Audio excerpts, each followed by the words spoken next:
Welcome दोस्तों, मैं आपको बताऊँ तो 2024 की जो पीटीटी की एग्ज़ाम है वो कंडक्ट करा रहा है वर्धमान ओपन यूनिवर्सिटी। सबसे पहले हमें गूगल पे जाना है, वहाँ पे लिखना है pttvmou2024.com। इससे हम डायरेक्ट वेबसाइट पे चले जाएँगे।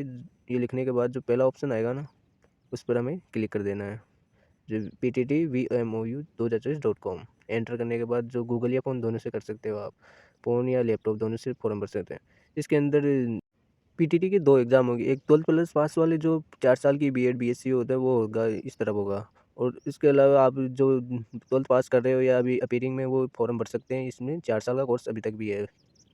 और इस तरफ है ग्रेजुएशन वाला, जो जिनकी ग्रेजुएशन हो चुकी है वो 2 साल के लिए अप्लाई कर सकते हैं पीटीटी। और ये गाइडलाइन है आपके सब्जेक्ट के थ्रू, या फिर आप किस कौन-कौन से सब्जेक्ट चूज़ करना चाहते हैं। हम 2 साल के लिए भर रहे हैं ग्रेजुएशन वाला। तो सबसे पहले हमें 2 साल वाले पे क्लिक करने के बाद ये कुछ सब्जेक्ट और गाइडलाइन है, जनरल इंट्रोडक्शन, इन्हें पढ़ लेना है। इनके बाद आप सर्च कर सकते हैं। अभी तो चलो ठीक है, आगे चलते हैं। फिल अप द फॉर्म और चालान जो भी भर चुके हैं या रिप्रेजेंट जो भी करना चाहते हैं वो कर सकते हैं। सबसे पहले fill up the application form करने के बाद ये आपके सामने ये फर्स्ट ऑप्शन आएगा, इस पे ओके क्लिक करना है। ओके क्लिक करने के बाद आपको name of candidate, father's name, date of birth और पेमेंट ऑप्शन आप कैसे करना चाहते हैं या मोबाइल नंबर आप खुद भरना चाहते हैं तो सबसे पहले अपना नाम, पिता का नाम, डेट ऑफ बर्थ और पेमेंट ऑप्शन होगा इसमें आईसीआईसी। अगर आप खुद करना चाहते हैं तो इसके अंदर आप क्यूआर कोड तथा नेट बैंकिंग और यूपीआई का सिस्टम भी है, और क्रेडिट कार्ड हो उससे भी पेमेंट कर सकते हैं। Select option online ICICI bank, यहाँ पे मोबाइल नंबर डालने के बाद आपको नेक्स्ट पे क्लिक कर देना है। नेक्स्ट पे क्लिक करते ही आपके पास न्यू पेज ओपन होगा, जिसके अंदर आपका नाम पता है ऑलरेडी आएगा। इसके अंदर आपको मदर्स नेम डालना है, और उसके बाद जो ओटीपी आप जैसे ही इस पेज पर आओगे आपके मोबाइल पर जो लगाए उस पर ओटीपी आएगी। तो आपको मदर्स नेम डालने के बाद जो ओटीपी आई वो यहाँ पे फिलअप कर देना है। इसके बाद आपको नीचे आना है कि आपको फ़ोटो, सिग्नेचर और थंब, लेफ्ट थंब तीनों ही आपकी यहाँ पे फ़ोटो लगेगी। इसके लिए आपके सबसे मिनिमम फ़ोटो साइज़ होगी 100 केबी, यानी 100 केबी से नीचे होनी चाहिए, जो आपके गूगल पर जाकर उससे कम कर सकते हैं आपकी जो भी फ़ोटो होगी। सबसे पहले हम फ़ोटो चूज़ करेंगे। चूज़ करने के लिए आप जो भी है 100 केबी से कम होनी चाहिए। फ़ोटो चूज़ करने के बाद आपको सेकंड ऑप्शन दिख रहा होगा सिग्नेचर। इसके लिए आपको सिग्नेचर पर भी क्लिक करना है। जैसे चूज़ फाइल पर जाओगे आप डायरेक्ट अपने फ़ोन पे, जहाँ फ़ोन या जो लैपटॉप है वहाँ पे जो फाइलें होगी वहाँ पे चले जाना है। और वहाँ पे चले जाने के बाद आपको और सिग्नेचर होनी चाहिए कम से कम 50 केबी तक अधिकतम, और मिनिमम 10 केबी होंगे सर। तो 10 केबी से लेकर 50 केबी के बीच में आपकी सिग्नेचर होनी चाहिए, और थंब आपका होना चाहिए वो भी 100 केबी के नीचे। तो थंब भी चूज़ करना होगा। थंब आपको पता है, या तो पेड़ से आप थंब लगा के फ़ोटो खींच लेना कागज़ पर, या फिर पेन की स्याही लगा के वैसे कागज़ पर कर लेना। तो आप जैसे थंब चूज़ करोगे, तीनों चूज़ करने के बाद आपको आपको एक बार वापस अपनी डिटेल्स देख लेनी है कि आपके नाम, पता और फिर फादर्स नेम और मदर्स नेम और मोबाइल नंबर ठीक है। जो भी मोबाइल नंबर है उसकी ओटीपी आएगी, आप ओटीपी देखना अपने मोबाइल नंबर पर।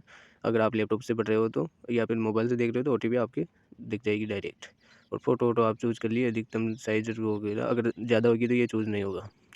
आप गूगल पे जा सकते, फिर नेक्स्ट पे चेंज करना। नेक्स्ट पे करने से एक और नया पेज स्टेप थर्ड खुलेगा। इसके अंदर आपको मेन फॉर्म यही है, इसे ध्यानपूर्वक और अच्छे से पढ़ना है। सबसे पहले आप जेंडर चूज़ कर लीजिए। इसके बाद आप मैरिड हो या अनमेरिड, अगर मैरिड हो तो मैरिड, अनमेरिड हो तो अनमेरिड। मैरिड हो गया तो आपको यहाँ पे पति का नाम जो एक औरत के लिए कंपल्सरी है, यानी कि एक वुमन के लिए राजस्थान फिलअप करना है। आप आपका एड्रेस के लिए, और जैसलमेर या जो भी आपका ज़िला है वो अभी तक नया नहीं, अभी तक पुराना है वही चलेगा। इसके बाद आपके पास कैटेगरी श्रेणी के अंदर आपको सबसे पहले जो भी OBC, general, EWS, OBC, criminal layer और एमबीसी जो भी है, तो मैं जिसका बताऊँ ओबीसी नॉन क्रिमिनल लेयर है। तो यहाँ पे आप अल्पसंख्यक है तो यस, नहीं है तो नो। यस करने के बाद आपके ऑप्शन दिखेगा यहाँ पे मुस्लिम, सिख, क्रिश्चियन, पारसी, बौद्ध, जैन, यानी अल्पसंख्यक में आते हैं तो आप यस करके क्लिक करके अपना कैटेगरी चूज़ कर सकते हैं। और अगर आपको एसटी में है तो वैसे चूज़ कर सकते हैं। अल्पसंख्यक हो तो अल्पसंख्यक, और नहीं हो तो नहीं। अल्पसंख्यक में वही आते हैं।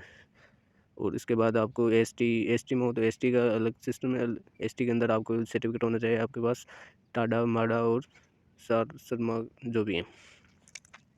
इसके बाद आपको जो ओबीसी जिसका भर रहे हैं उसका लगा के नो पर क्लिक करना। अल्पसंख्यक नहीं है तो नहीं, और शारीरिक से दिव्यांग है तो है, और नहीं तो नहीं है। तो आपके पास इसके सर्टिफिकेट होने 40% से ज़्यादा क्राइटेरिया होता है इसके अंदर।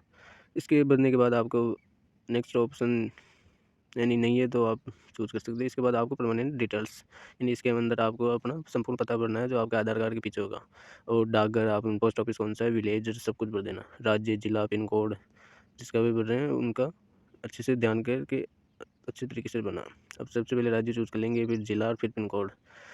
ये चूज़ करने के बाद में ये डिटेल वापस आपसे यही पूछेगा कि सेम डिटेल वापस भरना है, यानी कि अगर कोई अदर स्टेट से भर रहा है तो उसकी परमानेंट वाला ऊपर आ जाएगा, और जो यहाँ पे अभी कहाँ रह रहा है वहाँ का ये भरना पता, अगर अदर स्टेट का कोई भर रहा है तो। नहीं भर रहा तो आप सेम डिटेल फिलअप करना है यहीं पे, और सेम गांव, विलेज, राज्य, पिन कोड। तो ये फिलअप करने के बाद में आपको अपना राज्य, ज़िला और पिन कोड फिलअप कर देना है, और ईमेल आईडी आपको जो भी आपके पास हो वो लगा देनी है। कंपलसरी नहीं है, फिर भी अगर आपके पास हो तो लगाए। और मोबाइल नंबर नीचे ऑटोमेटिक आ जाएंगे, आपको लगाने की जरूरत नहीं है। फ़ोन नंबर अभी कोई ज़रूरत नहीं है यहाँ पे। जिसके अंदर ये रेड स्टार लगे हैं ना, वहाँ पे आप उनको कंपलसरी भरना है। ठीक है, नीचे नीचे आने के बाद में आपको कौन कौन से सब्जेक्ट डिटेल आपको भरनी है, यानी कि कौन से सब्जेक्ट से आप वो कर डिग्री आपके पास कौन सी सब्जेक्ट की है। साइंस की है तो साइंस की, आर्ट्स की है तो आर्ट्स की, या कॉमर्स की है। आर्ट्स की है तो इसके अंदर आप दो सब्जेक्ट चूज कर सकते हो, या फिर सब्जेक्ट डिटेल है वो मैंने उस पीडीएफ में बताए थे कि वहाँ पे आप जनरल इन्फॉर्मेशन ले सकते हैं वहाँ से जाके। यहाँ पे जो भी सब्जेक्ट है इन दोनों में से कंपलसरी आना चाहिए अगर आर्ट्स से भर रहे हो तो। और अगर आप आर्ट्स से नहीं, और यानी कि इन दोनों में से एक एक सब्जेक्ट आपको चूज़ करना है, आप किससे पढ़ना चाहते हैं। इसके बाद आपके पास बीए है, या बीए होम साइंस है, या अदर जो भी है। अगर बीए है तो बीए के अंदर आप कौन सा सब्जेक्ट चुनना चाहते हो, यानी आप कौन कौन सी स्टडी की है आपने सब्जेक्ट की, तो वो आपको पढ़ देना है यहाँ पे। यानी कि आपके जो ग्रेजुएशन लेवल में कौन कौन से सब्जेक्ट की आपने पढ़ाई की है। और मैं जिसका बताऊँ उसका साइंस का है। अगर आप कॉमर्स से हो तो कॉमर्स के लिए ये दो कंपलसरी है पढ़ना, बी कॉम होम साइंस या जो भी है। और मैं जिसका बताऊँ वो साइंस से। साइंस से आपको ये कुछ सब्जेक्ट कंपलसरी होते हैं कि आपके ग्रेजुएशन में होने चाहिए, इनमें से एक, या फिर जनरल साइंस जो भी है, बीएससी होम साइंस। आगे हम बात करते हैं